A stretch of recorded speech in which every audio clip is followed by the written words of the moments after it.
If you were to rank Dragon Ball main animes from worst to best, which would you pick? Well, here is mine. Hello everyone, welcome to the video. Dragon Ball, as we know, is the golden boy for anime, the starting point and the key in which other animes draw some kind of inspiration from, due to its amazing action, fight sequences, and also cool-ass transformations. But amongst all the anime we have seen, how can they be ranked? Now, if you understand what we're about to do, then let's begin. So let's start off with the controversy king in the entirety of Dragon Ball anime, and that is Dragon Ball GT. Well, I have little to say about GT. It isn't necessarily a bad Dragon Ball anime. The designs are fine. The animation is Dragon Ball standards, sometimes even better than Dragon Ball Z itself. The transformations are low-key badass, but still, it's the biggest downgrade, which is fair, and that is because it wasn't Toriyama's original work. So with it came some hard criticisms for the fact that the story was somehow poorly written and really deviates from Toriyama's style of storytelling. Characters were downgraded a lot, and a lot of their characterizations changed. Characters were doing things they shouldn't be doing, some characters were extremely weak for some reason, and it didn't just make any sense. Which brings me to the second one on this list, and that is Dragon Ball Super. Again, another Dragon Ball anime fired with a lot of criticisms, but personally, I loved Super. I did watch Dragon Ball as a kid though, but most of it was subbed and also didn't have any subtitles, and I would miss a bunch of episodes due to me not always being constantly around. So with that, I forgot a lot about the series, and I used to think of it to be just some kind of run-of-the-mill cartoon I watched back when I was a kid. But when I watched Super, it kind of reignited the love I felt for the series. After watching Super, I literally started watching Dragon Ball all the way from the beginning, and because of that, I then realized the flaws that Super has, which is quite similar to GT for some reason. Characters are heavily wrongly characterized, and what made certain characters wholesome in Z is not the same in Dragon Ball Super anymore. The only person that actually has the personality that I expected him to have was Vegeta, which flows very well from his character development at the end of the Buu saga. But apart from those, the series is bombarded with a lot of power scaling problems. It's not even funny. Character A can be stronger than character B, but character B is stronger than character C, which is stronger than A. You get it? If you don't get it, forget about it.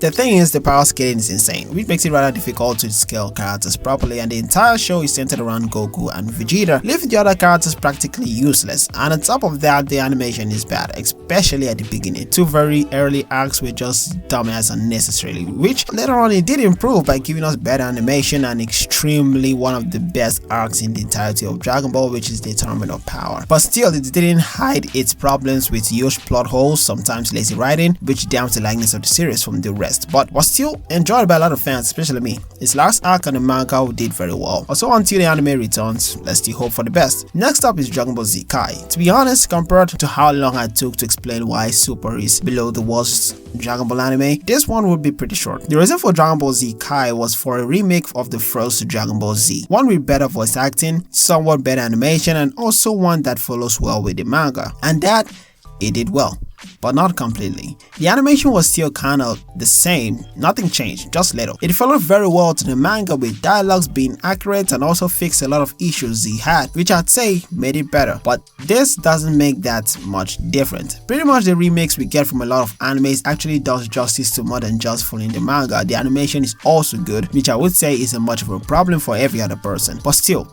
would have been better. And also people loved it, I loved it too. Moving on is the OG Dragon Ball, the first part, which came out featuring young Goku. And although a lot of people pretty much skip this entire series, I still to this day say straight to their face that it was the biggest mistake, because this series is entirely golden. It doesn't have a lot of fights like Z and Super with a lot of key clashes and all that, but it makes it out by giving us one of the best choreographed fights for something that's made in the 90s. But one of the defining features of this anime that makes it stand out above the rest is its humor, which is quite good, and it balances out by laying foundations for the characters. And when things get serious, it's exciting, really exciting.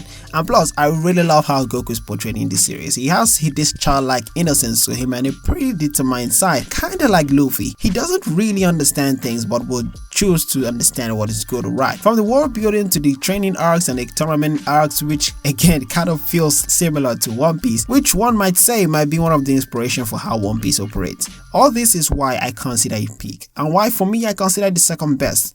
Lastly, which is obvious at this point, will be Dragon Ball Z, the series that kicked off Dragon Ball to higher heights. From the action to the animation, their power-ups, everything about it was just OG Dragon Ball perfected, although it still lacked the humor. But still, it made sense why a kid will love it so much. The story is simple and action well established. It made it pretty easy to understand, but it did have its flaws though, as it was a little bit drifting away from the manga in terms of characterization and dialogue. The level is...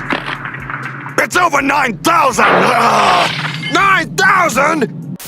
Which is what Z Kai hoped to fix. And also he had the filler episodes which, although some viewed as bad, but I think actually fixed the pacing issues of the manga and Z Kai as well. But maybe it's just me, and you have your own opinions. But still, Dragon Ball Z was one of the best, and it holds a lot of nostalgia for a lot of kids. And me, even though I didn't actually watch it accurately, I had to really watch it again, but it's enough. Alright, we've come to the end of the video. I really wanted to include the Dragon Ball Hero anime, but never really got around watching it. But still, these 5 were to fight, seeing as they're well known. So what do you think of my list, and how would you list them in your own opinion? Well, let me know in the comment section below, and also like and subscribe so you don't miss the videos I upload next. But until then, peace.